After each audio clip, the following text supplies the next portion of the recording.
एक शादीशुदा महिला तलाक के 7 साल बाद एक अधिकारी बन जाती है। जब अधिकारी बनकर अपने गाड़ी से जाते आते वक्त अपने ऑफिस के बाहर देखती है कि एक कुल्फी बेच रहा आदमी आखिर कौन है। इसी बीच पता लगता है कि कुल्फी बेचने वाला कोई और नहीं बल्कि उस अधिकारी महिला के पति है। दोस्तों, कहानी सुनने से पहले वहीं रिक्वेस्ट की ज़्यादा से ज़्यादा लाइक करें और चैनल पर नए हैं तो चैनल को सब्सक्राइब अवश्य करें। लड़की के पिता जो होते हैं वो एक अस्पताल के सफाई कर्मी होते हैं। जब अपने अस्पताल के अंदर डॉक्टरों को जाते आते वक्त देखते हैं तो बहुत खुश होते हैं कि खास मेरे घर में भी लड़की या लड़के कोई अफसर या कोई अधिकारी बन जाता। दोस्तों, ये कहानी बंगाल की कहानी है और इस कहानी में लड़की के नाम रानी है और लड़का के नाम राकेश होता है। लड़की भी बीएससी पास कर लेती है और लड़का भी बीएससी पास कर लेता है, लेकिन लड़की जो थी वो अपने पिता के लिए 2 बहन और 1 बेटा थे। लेकिन इस लड़की के पिता के दिल बहुत बड़ा होता है और अपने बेटे को और बेटी को एक समान पढ़ाने में अपना पैसा झोंक देते हैं। तभी रानी के मौसी रानी के घर आती है और रानी के घर आने के बाद रानी के रिश्तों की बात करने लगती है, लेकिन इस बात को रानी इनकार कर देती है। लेकिन रानी के मौसी नहीं मानती है और कहने लगती है कि मैं बहुत अच्छा लड़का ढूंढी हूँ जिनका शहर में दुकान है और अच्छा सा धंधा चल रहा है और जमीन जायदाद सब कुछ है। तभी रानी के पिता जो होते हैं वो शादी करने के लिए हाँ कर देते हैं और हाँ करने के बाद रिश्तों का दिन रखा जाता है और दिन रखकर जब रानी शादी करके ससुराल जाती है तो रानी के पति के कुछ दोस्त ऐसे मिल जाते हैं जो उनको बर्बाद करने पर लग जाते हैं। जब से रानी उनके घर में जाती है उनके पति को कुछ खराब आदत ऐसी हो जाती है जो उन बातों से कुछ रानी अपने पति को शाम को कहना चाहती है तो उनके पति जो होते हैं वो नशे में आकर सो जाते हैं और रानी के एक भी बात नहीं सुनते हैं। इधर रानी के मन में जुनून था कि ससुराल में आखिर मैं अपने सास ससुर के इकलौती बहू हूँ, क्या करना है, यहाँ भी मैं पढ़कर अपना परीक्षा देकर कोई अधिकारी बन सकती हूँ। लेकिन उसके पति जो होता है दिन पर दिन आदत अपना बिगाड़ते जाता है और पीने में माहिर हो जाता है।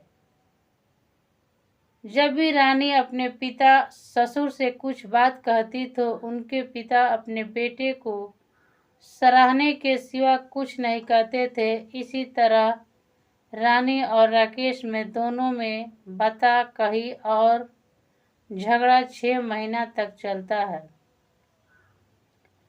मेरे ही पति टाउन के जमीन कुछ बिकवा देते हैं और बिकवाने के बाद उनके दोस्त उनके साथ जाते हैं और गाड़ी और एंजॉय करने के लिए जो जो मन करता है वो खरीद लेते हैं। और खरीदने के बाद जब रानी अपने पति को कुछ कहती है तो रानी के पति जो होते हैं वो कहने लगते हैं कि क्या तुम्हारे बाप दिया है, तेरा बाप का दिया हुआ होता तो थोड़ा हक चलाती तो अच्छा लगता।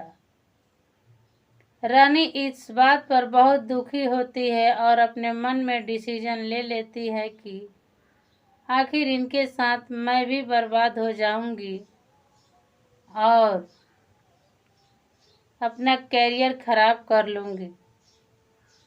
तभी कोर्ट में डिवोर्स के फाइल दर्ज कर देती है। डिवोर्स के फाइल दर्ज करने के बाद जज से ये भी बात कहती है कि सर, मेरे पति को बुलाकर अगर आप समझा देंगे तो मैं उनके साथ रहने भी लगूंगी, आप कहेंगे तो।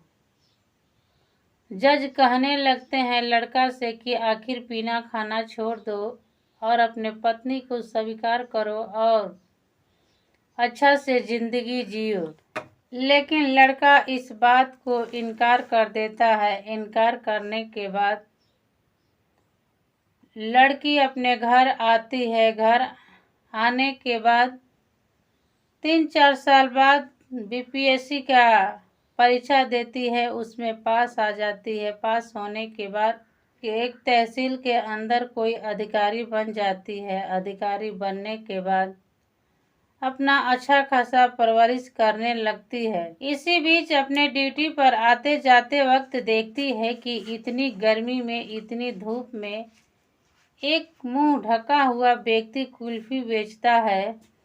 तभी एक दिन वो व्यक्ति ने मैडम को आवाज लगाता है कि मैडम, आप कुल्फी नहीं खाएगी क्या? इस बात को सुनने के बाद अभी मैडम गाड़ी रोकती है और पूछने लगती है कि क्या आपको धूप नहीं लग रही है? तभी जो लड़का होता है वो कहने लगता है कि मैडम, क्या करें, मेरा पेट भरने के लिए तो कुल्फी धूप या छांव में जरूर बेचना पड़ेगा। तभी मैडम कहती है कि आपके चेहरा क्यों ढका हुआ है?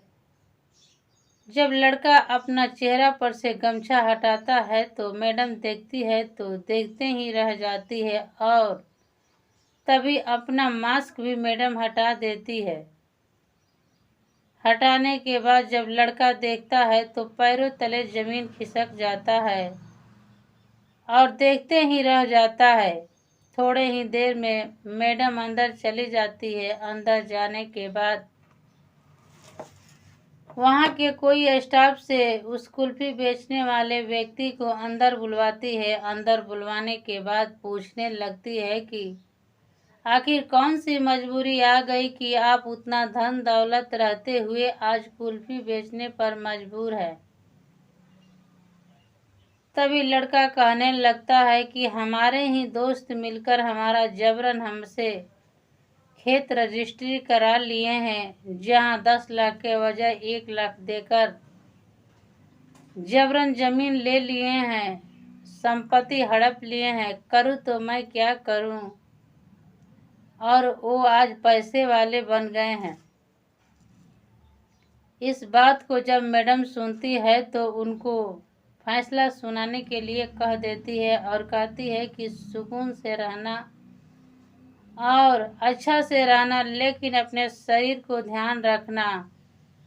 लड़की जो होती है ठंडा मंगवाती है और ठंडा मंगवाने के बाद कुल्फी बेचने वाले व्यक्ति को पिला देती है और पिलाने के बाद उसको कहती है कि हमारे तुम्हारे बीच के बात या रिश्ता हमें तुम्हें जाने, कोई नहीं जाने। यहाँ के स्टाफ कुल्फी बेचने वाला आदमी बिल्कुल वहाँ से चुपचाप निकल जाता है और फिर अपने कुल्फी के पास चला जाता है।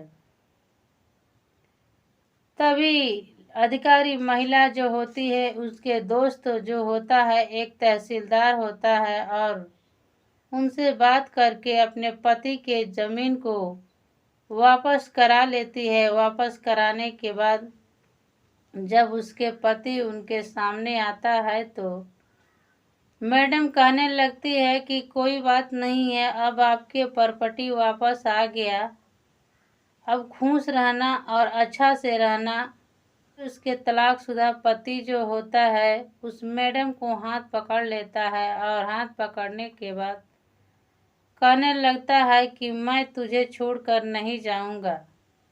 आज मेरा गलती का एहसास मुझे हो गया है। मैं तेरे ही साथ रहूँगा, क्योंकि मैं भी शादी नहीं किया हूँ और आप भी शादी नहीं की है। इस बात को जब मैडम सुनती है तो मैडम कहने लगती है कि मेरे पिता ने तो शादी करने के लिए कह रहे थे, लेकिन मैं ही शादी नहीं किया, क्योंकि मेरा छोटा भाई और बहन है, उनको भी पढ़ाकर मैं अपने जैसा अधिकारी बनाना चाहती हूँ। इसी बीच लड़का जो होता है वो रोने लगता है और रोते वक्त कहता है कि मैं यहीं रहूँगा, लेकिन घर नहीं जाऊँगा। तभी उस पति को मैडम अपने गले से लगाती है और उसी ऑफिस के बगल में एक काली घाट मंदिर होता है, जहाँ पर दोनों एक दूसरे के साथ जाकर गले में माला डालते हैं और माला डालने के बाद नया जिंदगी शुरुआत कर लेते हैं। और जिंदगी शुरुआत करने के बाद जब लड़का अपने पत्नी को अपने घर लेकर आता है तो उनके माँ खुश हो जाती है और लड़की के लीलार को चूमने लगती है और कहने लगती है कि लड़की या बहू घर के लक्ष्मी होती है, लड़की या बहू को पराया नहीं समझना चाहिए। दोस्तों, रानी के लिए एक प्यारा सा कमेंट अवश्य करें और लाइक नहीं किए हैं तो लाइक अवश्य करें और चैनल को सब्सक्राइब अवश्य करें।